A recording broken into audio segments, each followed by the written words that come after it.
बुद्धिमान कहते हैं। People that invest their money well, others लोग call कहते them हैं, wise. अरे वो जब शेयर आया था नया, उसने वो शेयर मार्केट में देखो आज उसके पास, उसने प्लॉट, अगर हमने प्लॉट खरीद लिया होता 20 साल पहले, अब बोलते हैं हम लोग, Yeah. Oh, when that company came, this man bought the shares. He bought a plot 20 years ago. If we bought the plot 20 years ago, we say things like that. तो जो बुद्धिमान पैसे में है वो उसका फल आगे लेते हैं। So he who is wise with money, they reap the fruit of it later. मगर आपको पता है But you know, पैसे से भी ज्यादा कीमती समय है, More- क्योंकि पैसा आप वापस कमा सकते हो, जो समय बीत गया वो वापस आपके पास आने वाला नहीं है। और याद रखना, अनंत के दृष्टिकोण में सबसे बुद्धिमान स्त्री और पुरुष वो है जिसने अपना समय अपने सृष्टिकर्ता की सेवा करने में, अपने सृष्टिकर्ता के साथ बिताया, क्योंकि वो समय आपका व्यर्थ नहीं हुआ, वो बेस्ट इन्वेस्टमेंट था जो आपको रिटर्न अनंत तक देगा। But more wise than that man is the man or the woman that spends their time in the perspective of eternity, because that time spent with their Lord will reap them a harvest for all of eternity. जितने घंटे आपने वचन में बिताए, जितने घंटे आपने प्रार्थना की, आपने उपवास किया, आप यीशु के चरणों में बैठे, वो टाइम बेस्ट इन्वेस्टमेंट है आपके जीवन का। The hours you spent in prayer, in word, at the feet of Jesus, that is the best time of investment of your life.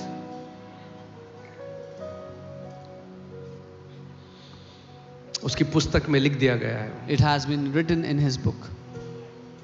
and nobody और कोई भी can take that investment away from you, वो निवेश आपसे दूर नहीं कर सकता है। and you will reap the harvest, और उसका प्रतिफल the आप काटोगे, returns उसका जो फायदा है for eternity. अनंत के लिए। सो आप जो संडे को लोग आज क्रिकेट मैच खेल रहे हैं, छुट्टियों में हैं, मैं ये नहीं कह रहा छुट्टी मत जाओ, परिवार के साथ जाओ, बट आप संडे को कुछ भी कर सकते थे। You could be doing- आपने वो छोड़कर आपने कहा नहीं, मैं परमेश्वर के भवन में जाऊंगा और उसके वचन को सुनूंगा। ये जो आपने इन्वेस्टमेंट किया है ये कोई आपसे ले नहीं सकता। You could have been doing anything on this Sunday, yet you chose to be in the house of the Lord, receive his word, and no one can take away this investment from you. इसीलिए दाऊद जो एक राजा है, That's why David, who's a king, a king who has billions of dollars at his disposal, एक राजा जिसके पास खरबों dollars पड़े हैं, और वो कहता है and he says कि तेरे भवन में एक दिन बिताया हुआ बाहर बिताए हुए 1000 दिनों से ज्यादा उत्तम है। He says a day spent in your house is better than 1,000 spent elsewhere. That means almost 3 years, मतलब लगभग 3 साल, little less than 3 years. 3 से तो हल्का सोचो, जो 3 साल आपने बाहर किया बेस्ट, और एक दिन आप उसके भवन में आए, परमेश्वर का कैलकुलेटर कहता है कि एक दिन उसके भवन में 3 साल बाहर बिताए हुए से ज्यादा अच्छा है। So the 3 years you spent elsewhere doing whatever, and you spent one day in the house of the Lord, his calculator says this one day is way better than those 1,000 days elsewhere. Come on, think about that. That's God's perspective. ये परमेश्वर का दृष्टिकोण है। मगर अगर आप But if you her Sunday planted हो, are planted every Sunday, अब सोचो, now imagine जो पूरी लाइफ में उन्होंने बाहर किया, what they did, आपने ऑलरेडी उस लाइफ से ज्यादा अचीव कर लिया, what they did all the already life. आपके अकाउंट में वो ऐड हो चुका है। You have accomplished much more. It has been added to your account. Okay, तो illumination or revelation is only given to those who desire it, who go after it, who seek it. प्रकाश या प्रकाशन उन्हीं को दिया जाता है जो उसकी चाहत रखते हैं, उसके खोजी होते हैं, उसके पीछे जाते हैं। This is my prayer ये मेरी प्रार्थना है that each one of you कि आप में से हर कोई will become mighty lovers of the word of God. परमेश्वर के वचन के दीवाने प्रेमी बन जाओ, महान प्रेमी बन जाओ।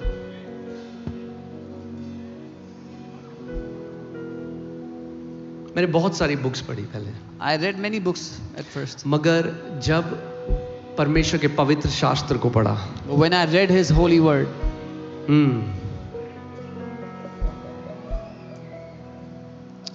वो जो भूख थी सदियों की, वो भूख मिट गई।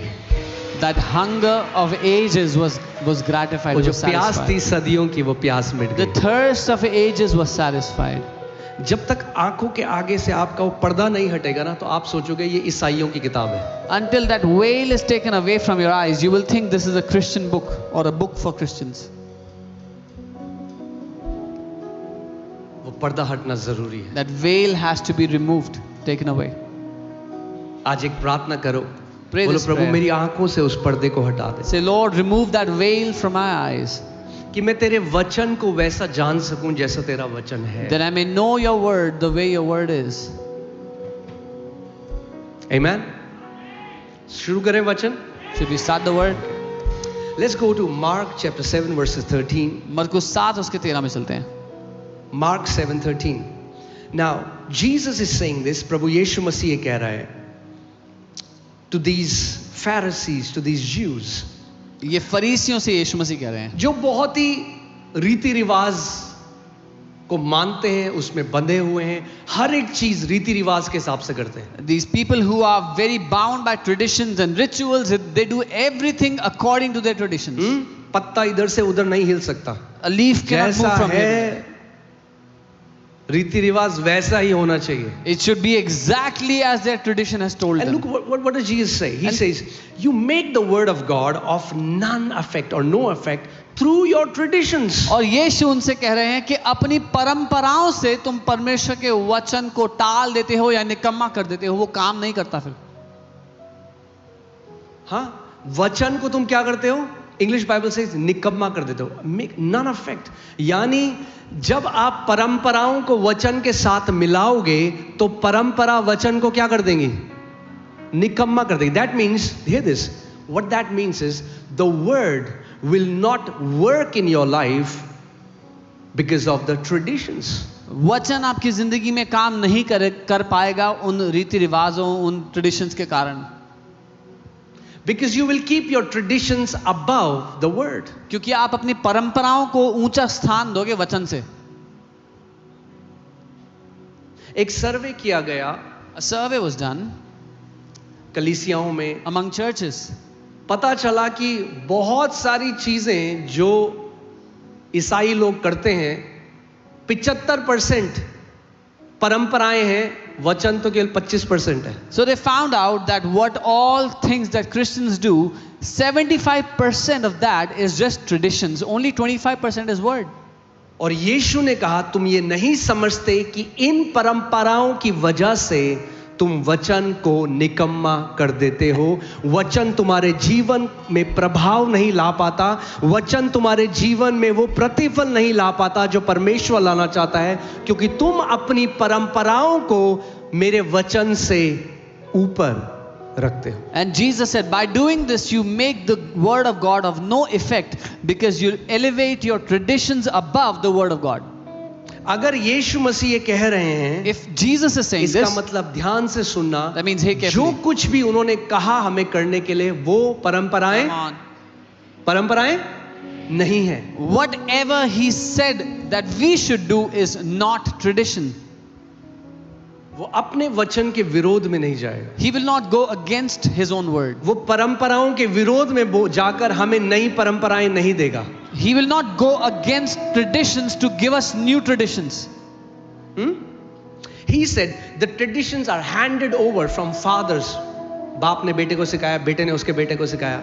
No, but hear this. Tradition is a religious teaching which is handed down from generation. परंपराएं वो धार्मिक शिक्षाएं हैं जो पीढ़ियों से आगे बढ़ाई गई हैं। बेटा हम ऐसा ही करते हैं, क्यों करते हैं वो पता नहीं है मुझे। Oh, this is how we do it. Why? मेरे पिता I ने don't मुझे know. यही सिखाया था, तू भी ये कर, That's what my मुंह father बंद taught कर me. और वही कर। That's what my father taught me. Shut your mouth and do exactly that. That's religion. ये धर्म है। Revelation is प्रकाशन ये है, when you know why you do what you do. जब आपको पता है जो आप करते हो वो आप क्यों कर रहे हो। मैं आपको एक कहानी सुनाता हूं जल्दी से। वचन काफी बड़ा है, I'll tell you a story. मगर दरवाजे बंद हैं, तो कहीं आप जाने वाले हो नहीं। The word is big and the doors are